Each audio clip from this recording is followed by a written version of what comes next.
Eestlased vastasid siis küsitlusele ja nende sõnul on lemmiktoit väga paljude jaoks kartulipuder hakklihakastmega. Aga uurime, kuidas meie toimetuses asjalood on. Kristina, mis sinu lemmiktoit on? Mul ei ole lemmiktoitu, kuna ma praegu söön kõrvitsapüreesuppi, siis ütleme kõrvitsapüreesupp.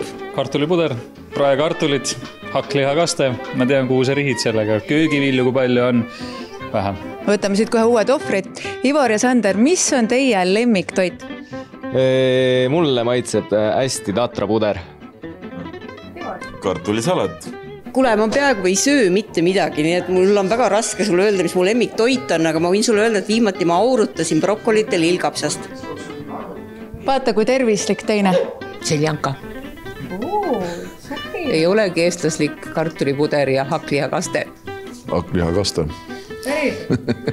Spikerdasid kuskilt seda praegu? Ei spikerdanud. Tähtsa tavaline Eesti toit ju väga maitsev ja väga korralik. Rohelise salatega eriti hästi läheb peale. Pasta bolognese. Seal on küll hakkliha sees, aga see ei lähe hakklihakastme all. Itaalia hakklihakaste siis? Jah, põhimõtteliselt küll tomatikastega. Jookseb ära, püüab minna, aga me saame ta kätte siit. Tarmo Maiberg, sinu lemmiktoit? Ise tehtud porgandikook. Oma lemmikroast andis möödunud aasta alguses lõppenud veebiküsitluses teada pea 3000 inimest. Tulemused kinnitasid, et Eesti inimeste toidulaual on olulisel kohal endiselt kartuli- ja lihatoidud, aga ka kala. Köögiviljadest maitseb kapsas. Mis eestlastele ikkagi jätkuvalt kõige rohkem maitseb, on kartulipuder hakklihakastmega. Nooremate inimeste jaoks on jälle kartuli asemel hoopis pastatoidud, pizza, sushi. Sushi maitseb eriti Tallinna ja Tartu inimestele.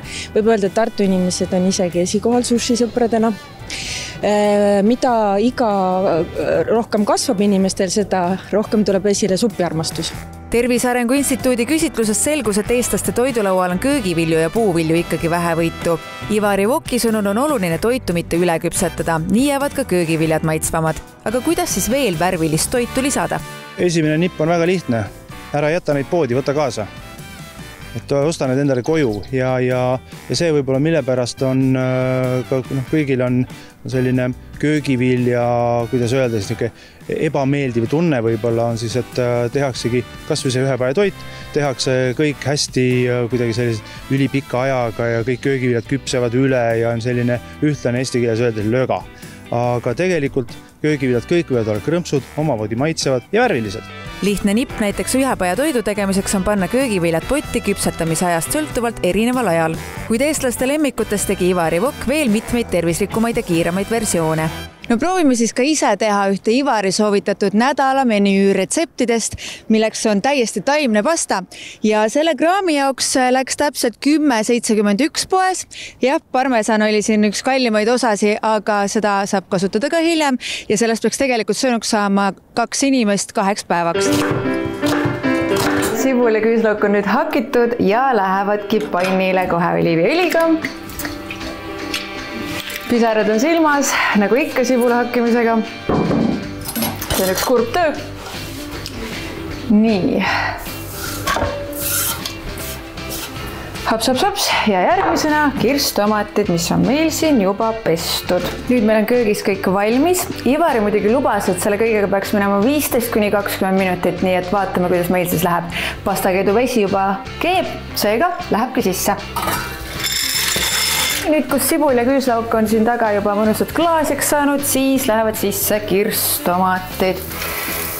Paneme kohe kõik ära, sest milleks koonerdada, kui saab mitte.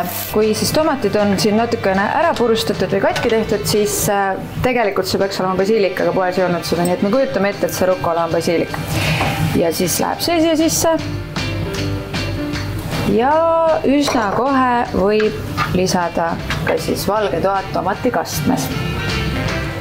Pastasega vahepeal valmis, siis läheb see ilusti siia sisse.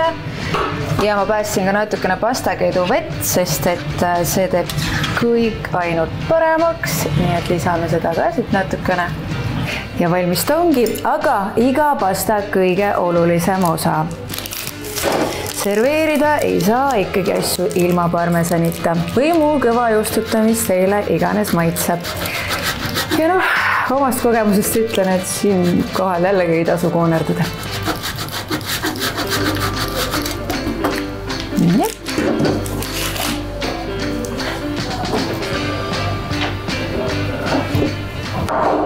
Tada!